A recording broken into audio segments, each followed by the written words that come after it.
ఓం శ్రీ మహాగణాధిపతయే నమః. శ్రీమాత్రే నమః. ప్రేక్షకులందరికీ కూడాను క్రోధినామ సంవత్సర శుభాకాంక్షలు. ఈ క్రోధినామ సంవత్సరం మకర రాశి వారికి సంపూర్ణముగా ఆయురారోగ్యము, ఐశ్వర్యములు, భోగభాగ్యములు ఉండాలని కోరుకుంటూ ఈ సంవత్సరం మకర రాశి వారికి ఎలా ఉంది, ఈ మకర రాశి వారు ఏ దేవత ఆరాధన చేయాలి, ఎవరిని ఆరాధన చేస్తే మంచిదో మనం తెలుసుకుందాం. మకర రాశి ఉత్తరాషాఢ నక్షత్రము 2, 3, 4 పాదములు, శ్రవణ నక్షత్రం 1, 2, 3, 4 పాదములు, ధనిష్ఠ నక్షత్రం 1, 2 పాదములు. ఈ రాశి వారికి ఈ సంవత్సరం ఆదాయం 14, వ్యయం 14, రాజ్యపూజ్యము 3, అవమానం 1. ఈ రాశి వారు ఇలా ఉన్నారు. పోయిన సంవత్సరం ఎలా ఉందో ఈ రాశి వారికి అదే విధముగానే ఉండదని చెప్పాలి. పోయిన సంవత్సరం మీరు ఏదైతే లాభాలను, ధనములను పొందారో, స్థిరాస్తులను పొందారో ఈ సంవత్సరం కూడా అలాగే పొందుతారు. గురుడు 5వ ఇంట్లో ఉన్నాడు, శని ద్వితీయ లగ్నంలో ద్వితీయ స్థానంలో ఉన్నాడు. కాబట్టి మీకు ఎలాంటి ఇబ్బందులు కలగవు, ఆనందదాయకంగా ఉంటారు. కొత్తగా ఇల్లు సమకూర్చుకుంటారు, కొత్తగా స్థలాలను కొంటారు, ఇబ్బంది ఏమీ లేదు. డబ్బులను సమకూర్చుకుంటారు. 1000 రూపాయలు ఖర్చు పెట్టైనా సరే పేరు తెచ్చుకోవాలని ఆలోచనతో ఉంటారు. నదీ స్నానాలను చేస్తారు, పుణ్యక్షేత్రాలకు వెళతారు. మీ పక్కన ఉన్న వారితో కాస్త జాగ్రత్తగా ఉంటే ఈ సంవత్సరం మీకు ఎలాంటి ఇబ్బందులు కూడా కలగవు.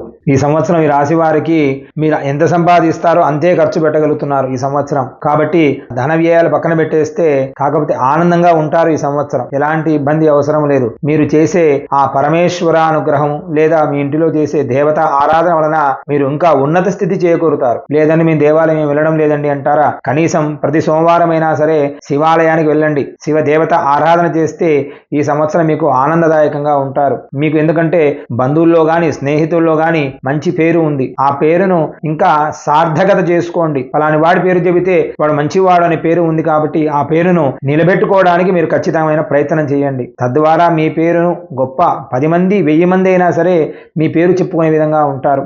ఉద్యోగస్తుల విషయానికే వస్తే మీరు అనుకున్న దానికంటే సత్ఫలితాలను అయితే పొందలేరు. మీరు ఎంతైతే నేను ఆ స్థాయిలో ఉండాలనుకున్నా కానీ ఆ స్థాయికి చేరుకోవడం చాలా కష్టం. అదే గవర్నమెంట్ ఉద్యోగస్తులకు అయితే ఈ సంవత్సరం చాలా బలీయంగానే ఉందని చెప్పాలి.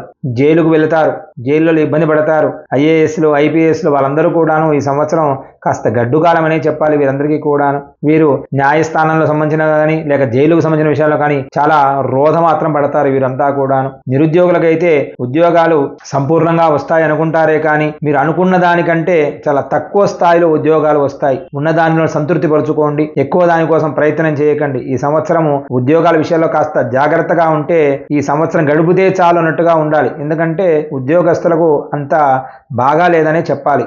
రాజకీయ నాయకులకు మీరు కనుక ఎలక్షన్లో పోటీ చేస్తే ఖచ్చితంగా గెలుస్తారు. నామినేటెడ్ పదవులు ఖచ్చితంగా మీకు వస్తాయి. పార్టీలో మంచి పేరు ఉంటుంది. కాకపోతే మీ శత్రువులు మిమ్మల్ని ఏదో ఒక విధంగా ఇబ్బంది పెట్టాలని మాత్రం ఎదురు చూస్తూ ఉన్నారు. డబ్బు మాత్రం మంచినీళ్ళ వలె ఖర్చు అవుతుంది. ఎంత ఖర్చు కావాలో అంత ఖర్చు అవుతుంది. మీరు స్థిరాస్తులు కూడా ఈ సంవత్సరం మొత్తం అంతా నాశనం అయిపోతాయి. పూర్వం సంపాదించిన ఆస్తులన్నీ కూడా ఈ సంవత్సరం తాకట్టు పెట్టైనా సరే ఖర్చుల విధంగా వెళ్ళిపోతూ ఉంటాయి. కాస్త జాగ్రత్త వహించాలి. సినీ రంగాలలో కానీ లేదా సినిమా రంగాలలో ఉండేవారు కానీ, ఇండస్ట్రీలో ఎవరైనా కానీ ఈ సంవత్సరం వారికి లాభదాయకంగానే ఉంది. ఎప్పుడూ లేనంత విధంగా కొత్త ఆఫర్లు వస్తాయి. ఆఫర్ల వలన మీరు ఈ సంవత్సరం సెటిల్ అయిపోతారు. కొత్తగా ఇల్లు కొంటారు. ఎలాంటి ఇబ్బంది లేదు. సినీ రంగాలు కానీ, గాయకులు కానీ, పాటలు పాడేవారు ఇది ఒకటే కదా, లేదా డైరెక్టర్ డిపార్ట్మెంట్ లో కానీ వీరైనా కానీ ఈ సంవత్సరం అందరూ సెటిల్ అయ్యే అవకాశం ఎక్కువగా కనబడుతూ ఉంది. గవర్నమెంట్ ద్వారా అవార్డులు, రివార్డులు కూడా పొందుతారు ఈ సంవత్సరం సినీ రంగం వారు.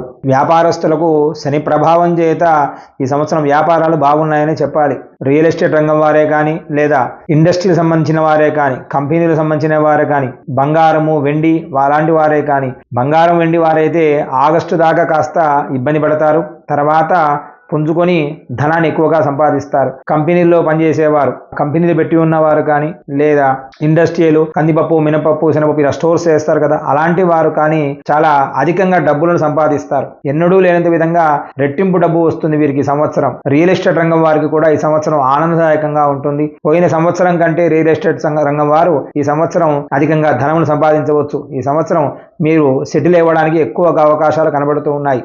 కాంట్రాక్టర్లకు పాత బిల్లులు మొత్తం పూర్తి అయిపోతాయి, ఇబ్బంది ఏమీ లేదు. కొత్త కాంట్రాక్ట్లు మీకు వస్తాయి, తద్వారా మీరు ఈ సంవత్సరం మీరు సెటిల్ అయిపోతారు. బిల్డింగ్ సంబంధించిన మెటీరియల్ చేసేవారు, ఇటుక ఇసుక కంకర అవి చేసేవారు ఈ సంవత్సరం వారికి ఆనందదాయకంగా లాభాలు వస్తాయి. కొత్తగా కన్స్ట్రక్షన్ ప్రారంభం చేస్తారు కాబట్టి ఈ సంవత్సరం వారికి రెట్టింపు ఆదాయం చేకూరుతుంది. విద్యార్థుల విషయానికి వస్తే గురుబలం బాగా ఉంది, కానీ శని ప్రభావం తక్కువగా ఉంది కాబట్టి వీరికి ఈ సంవత్సరం అనేక యావిగేషన్స్ ద్వారా విద్యను సంపూర్ణముగా చదవలేరు విద్యార్థులు. ఆ విషయాన్ని ఖచ్చితంగా మీరు గుర్తుపెట్టుకోవాలి. ఎందుకంటే ఈ సంవత్సరం విద్యార్థులు ఎక్కువగా ఫెయిల్ అయ్యే అవకాశం కూడా ఎక్కువగా కనబడుతుంది. కాబట్టి తల్లిదండ్రులైనా కానీ మీరైనా కానీ పిల్లలైనా కానీ గుర్తుపెట్టుకోండి, విద్య మీద మాత్రమే దృష్టి పెట్టండి. ఈ సంవత్సరం ఇబ్బంది పడతారు, ఎందుకంటే ఎగ్జామ్స్లో ఫెయిల్ అవుతారు. ఈ సెట్ మీరు అనుకున్న సెట్స్లో ఏ సెట్స్లో కూడా ర్యాంక్స్ కూడా తక్కువగానే వచ్చే అవకాశం కూడా కనబడుతూ ఉంది. మీరు అనుకున్న కాలేజీలో సీటు కూడా రాదు. కాబట్టి సెప్టెంబర్ తర్వాత బాగుంది, కాకపోతే సెప్టెంబర్ కంటే ముందుగా చాలా ఇబ్బంది పడే అవకాశం మాత్రం ఎక్కువగా ఉంది. కాబట్టి విద్యార్థులు ఖచ్చితంగా గుర్తుపెట్టుకొని పరీక్షలను గట్టిగా రాసి విద్యను అభ్యసించాలి. విద్యను అభ్యసించి ఉన్నత పరీక్షలలో మీరు ఉత్తమ శ్రేణిలో పరీక్షలు పాస్ కావాలి, లేకపోతే చాలా కష్టపడతారు విద్యార్థుల తల్లిదండ్రులు కూడాను. అంతేకాకుండా ఈ సంవత్సరం రైతుల విషయానికి వస్తే 2 పంటలు కూడా ఆనందదాయకంగా ఉంటాయి. ఆనందదాయకంగా పోయిన సంవత్సరం చేసిన అప్పులను సంపూర్ణంగా తొలసిపోతాయి. రైతులు ఆనందదాయకంగా ఉంటారు. కౌలుదారులు కాస్త ఇబ్బంది పడే అవకాశం ఎక్కువగా కనబడుతూ ఉంది. ఈ రాశి స్త్రీ పురుషులకు ఆనందదాయకంగానే ఉంటారు, ఎలాంటి ఇబ్బంది ఏమీ లేదు.